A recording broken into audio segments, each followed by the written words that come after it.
Salut, ici c'est Océane. Est-ce que vous vous demandez quelles sont les habitudes des gens heureux qui réussissent tout dans leur vie? Si c'est le cas, alors regardez cette vidéo. Aujourd'hui, nous allons parler de 3 habitudes qui peuvent améliorer votre quotidien. L'habitude numéro 1, il s'agit de la méditation. La méditation se pratique par énormément de personnes aujourd'hui. Si vous recherchez des informations sur quelqu'un de célèbre ou un grand chef d'entreprise, il est fort probable que cette personne pratique la méditation tous les jours. La méditation augmente votre concentration et diminue le stress. Il est notamment prouvé scientifiquement qu'elle a un effet sur le cerveau. Elle agrandit les parties du cerveau qui sont responsables pour les choses suivantes: l'apprentissage, la mémorisation et l'empathie. Ça ne m'étonne donc pas si aujourd'hui c'est une pratique très courante chez beaucoup de personnes. Si vous souhaitez savoir comment méditer exactement, n'hésitez pas à me le dire dans les commentaires, je ferai une vidéo spécialement sur le sujet. L'habitude numéro 2, il s'agit de prendre l'habitude de lire. Je pense que nous apprenons énormément de choses à l'école. On apprend les maths, la physique, l'histoire, l'économie. Mais les sujets de savoir-vivre, les sujets de savoir-être, pour moi ils sont très peu abordés à l'école. À la limite, on pourrait penser à la philosophie, mais on ne l'étudie qu'1 an en terminale. Vous vous demandez alors peut-être comment apprendre des choses qui portent sur la vie réelle, la vie que vous vivez tous les jours. Vous aimeriez peut-être savoir comment devenir un leader, comment vous sentir mieux, ou même comment aider une personne que vous connaissez et qui vous est chère à se sentir mieux. Ces réponses-là, vous les trouverez la plupart du temps dans les livres de développement. J'en conseille d'ailleurs 3 dans la vidéo qui se trouve en lien dans la description ici.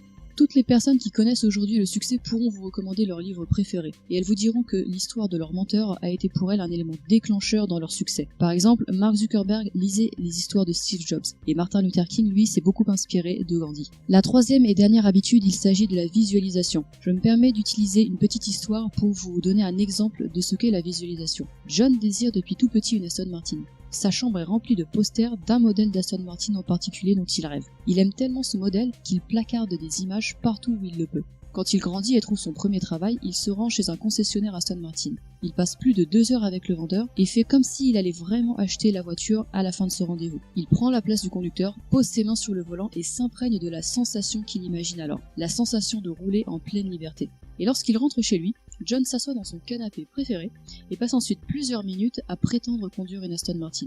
Et il fait cette chose tous les jours. Pour le cerveau de John, il possède alors cette voiture, peu importe le prix, et peu importe si c'est un objectif inatteignable. Et quelques années plus tard, John retourne chez le même concessionnaire, et cette fois-ci, c'est pour réellement signer le contrat et repartir le jour même avec la voiture dont il rêvait depuis qu'il était tout petit. Comment est-ce que cela est possible? En fait, John a appliqué un principe de la loi de l'attraction dont nous parlerons dans notre prochaine vidéo. Il s'est visualisé dans la réussite de son objectif.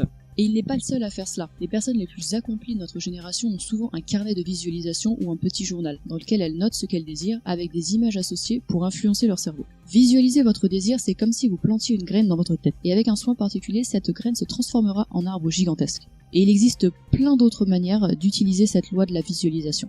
Il existe aussi bien d'autres habitudes pratiquées par les grands athlètes, les personnes à la tête d'énormes entreprises ou tout simplement les personnes les plus heureuses du monde. Si vous souhaitez connaître une liste détaillée de toutes ces habitudes, moi je vous conseille le livre de Tim Ferriss qui s'appelle Tools of Titans. Vous trouverez le lien d'affiliation dans la description. Dans ce livre, Tim Ferriss dévoile les habitudes de toutes les personnes célèbres qu'il a pu interviewer dans sa carrière. Vous trouverez notamment les habitudes de Arnold Schwarzenegger, Jamie Foxx ou même Morgan Spurlock. Je vous remercie d'avoir regardé cette vidéo. Si vous l'avez aimée, je vous invite à mettre un pouce bleu et à la partager autour de vous. Et n'oubliez pas de vous inscrire à la chaîne pour vous faciliter la vie, comme ça vous recevrez la notification automatiquement dès que la prochaine vidéo sur la loi de l'attraction sera disponible. Sur ce, je vous souhaite une excellente matinée, une excellente journée et une excellente soirée.